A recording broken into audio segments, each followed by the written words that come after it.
Brutes, what's up? Welcome back. Coach Tim here. All right, let's just get right into it. We've all been waiting for it. It's been what? Since 2018, I think they said tonight, since we finally got a live open announcement. We all made it through 2020. We've got athletes that have been working out in parking garages. I'm here in a garage at home. You got me here tonight in my home office, pulling double duty. Getting back to it, it's the 2021 Open. Tonight specifically, we got 21.1. We're going to try things a little bit different this year. We're going to call it the Down and Dirty with Brute. So you'll be seeing me every week, kind of breaking down a little strategy tips, and hopefully like to see you guys climbing up that leaderboard, see who's getting to that top 10% and going to the quarterfinals.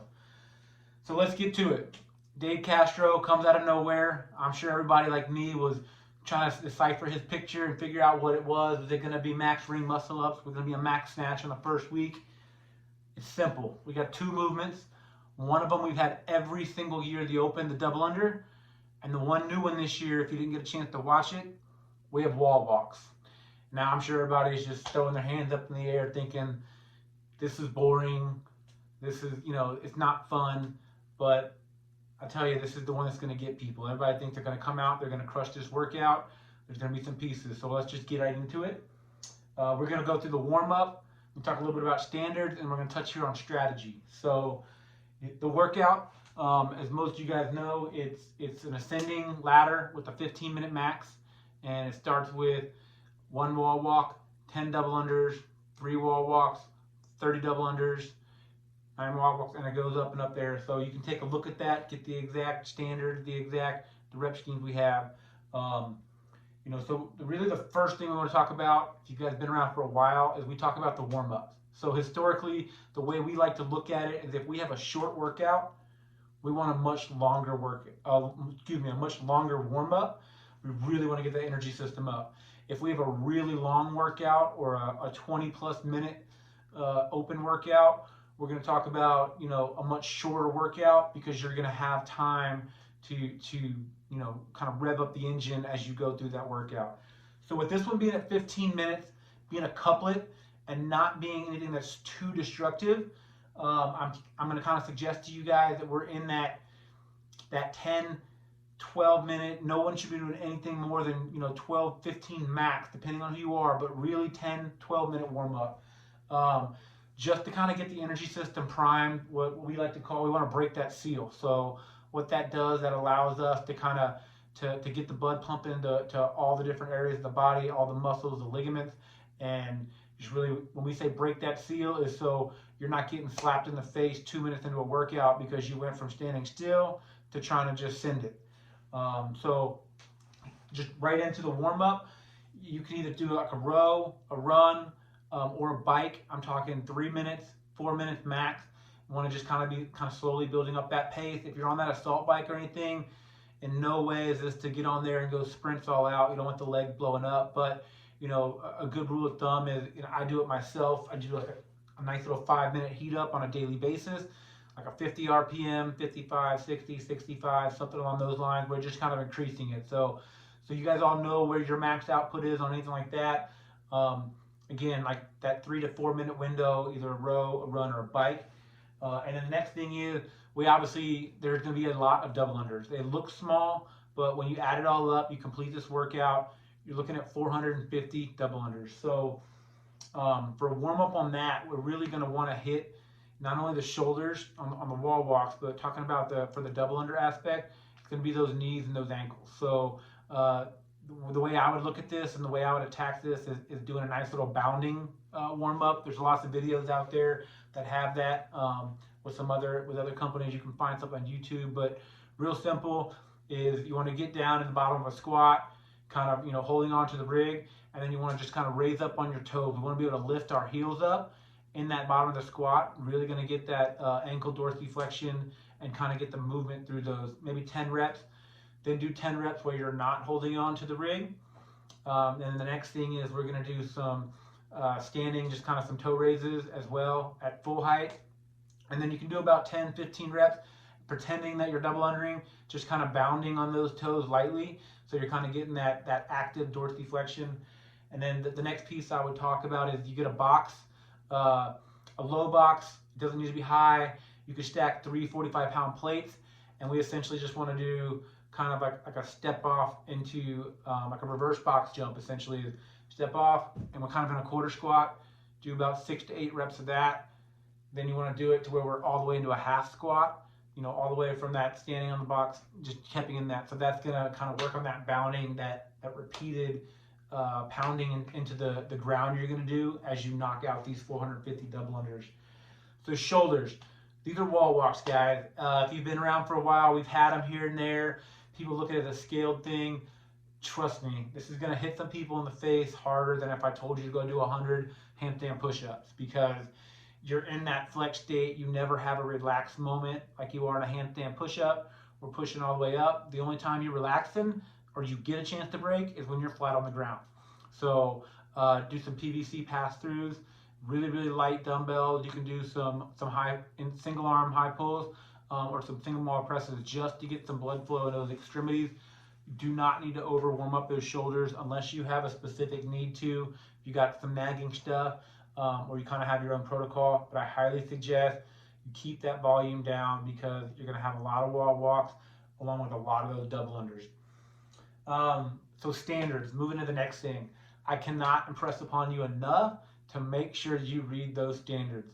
A lot of you guys might be, guys and gals, might be doing this at home still. So you're gonna need a judge. You can do it just via video submission, but having a judge is always a good thing, whether it's a friend or someone like that. But know those standards. The way the tape measurements are, there's gonna be one that's at your shoulders, that's your outside line. There's gonna be one that's 10 inches from the wall, but it's very specific on which side of the tape needs to be that far off. We don't want anyone getting into a pickle where, you know, you did the wrong side of the tape and your reps don't count, because there's a lot of you guys that have put in the time and we expect to see you going into those quarterfinals. With those standards, the biggest thing I saw in that was that both feet have to start, or your hands have to be on the line by your shoulders as both feet start, and until they are moved back, the legs can't go up the wall. And the same thing down. That rep doesn't count until both those feet are back on the ground. So you don't want to be kind of dropping at the end with one foot still kicked back, especially if you're on video, because then you're going to get some of those missed reps. And really, you know, we've all put in the work. You don't want to get dinged for something that simple. Take that fraction of a second to make sure each rep you're down and you're in a fixed position, you're ready to hit that next rep. Let's look at strategy. It's a couplet, guys. It's simple. It's double unders and it's wall walks. So there's not a crazy amount of strategy. There's no way to break it up because it's ascending. We have to go in that order. So the first thing we'll talk about is double unders. Some of you guys and gals are great at double unders and others aren't. So the first thing I'd say is know what your limitation is. If I asked you to go ahead and give me, warm up real quick and just give me a max unbroken set of double unders, if you're a person that can sit here and rip off 100 plus unbroken double unders, you barely ever miss and stuff, you're going to have a whole different strategy than our athletes that say 50 is maybe their max. So the reason we want to know what our max is because we don't want to go to that max the way this is going. Yes, in the round 1 you can hit your 10, and round 2 you can hit your 30 and so forth. But for the athletes that have a lower max double under, let's say 50, maybe 75, I would highly suggest not only to keep you from getting too fatigued as this goes on, but I would highly suggest we're kind of looking in that 30. It's a good number. It's a good even number you can use throughout. 30 double unders, stop. 30 double unders, stop. And when I'm talking about stopping, it's not, you know, we're not getting chalk. There's no chalk needed here. You're not going to get water, but it's just a quick stop. So you're being able to take a breath or two and go right back into it. Because really the double unders, as people don't look at it, the double unders should be an area that most of the athletes can use to recover. You have to realize that moving into those wall walks, you're going to be breathing heavy from the double unders, breathing heavy as you're 8-9 minutes potentially into this workout, and you're going to be inverted. You're pushing yourself up, you're going to be kind of flexing and holding your breath and coming back down. So we want to try to look at the double under portion of the workout as the ability to breathe, get ourselves composed, kind of know where the body's at, how tired you are when you're going into those next movements. With the wall walks, there's not a crazy skill to that. The standards are set. We know how we have to attack them, what you have to do to start a rep and to be able to complete a rep. In the early stages, before you're getting to those 15s and 12s and 9s, the higher numbers, you should just be able to go up and you should be able to come back down. A quick pause, up, and come back down. The biggest thing I want to remind you guys, especially as you've been hitting those gymnastic pieces over the last year, we've been talking about body position and being able to breathe in those positions, is don't hold your breath. You're going to see it across a lot of athletes. They're getting all tense, just like everyone does. As the Open comes around, we do something totally different than we've been training for all year. But the biggest thing is, think about breathing as you're going up, and then inhale, and then exhale as you go down. I think that'll kind of keep a nice rhythm for most of the athletes. Should be able to get up in about maybe 4 pushes, give or take. I haven't tested it out yet. Throw some comments out in the Brute Tribe group this tomorrow, Saturday, as you do it. But as you kind of figure that out, you'll know how many steps you need to do stuff, get fixed in there. So I would attack this with, I'm inhaling as I'm going up, and then I'm coming down and I'm exhaling as I'm going out. Trying to just keep that breath smooth and moving. So that's really the 3 biggest things that I see on the strategy piece. The dubs is know your limitation, know where your max is, and don't go to that. Even once you're in the final 200 and I think 10 it is, those double unders, don't all of a sudden try to do 150, because you're going to sit there and you're going to stand for 20 seconds. So the athlete that's just doing 30, breathe in, 30, breathe in. Now it's totally different for you guys and gals that I've seen out there that you can just rip off 150 double unders, no problem. Have at it. Have bigger sets. It's okay to try a little something and maybe know that you're going to repeat for those that are trying to advance and try to get a better score. Some of those scores come out. But my biggest caution with that, with the athletes I've worked with, is if you're thinking in your head, oh, I'm going to repeat, you still have to look at this first workout as your only workout. You have to get the best score there. If you tried a strategy and it didn't work, and then you can correct on that and you do better, because a lot of people do better, that's a different thing. But you cannot have the mindset that I'm going to repeat this workout later, and so I'm going to maybe go a little slower, or I'm going to breathe on the ground a little bit longer. Because look, y'all all put in more than enough work.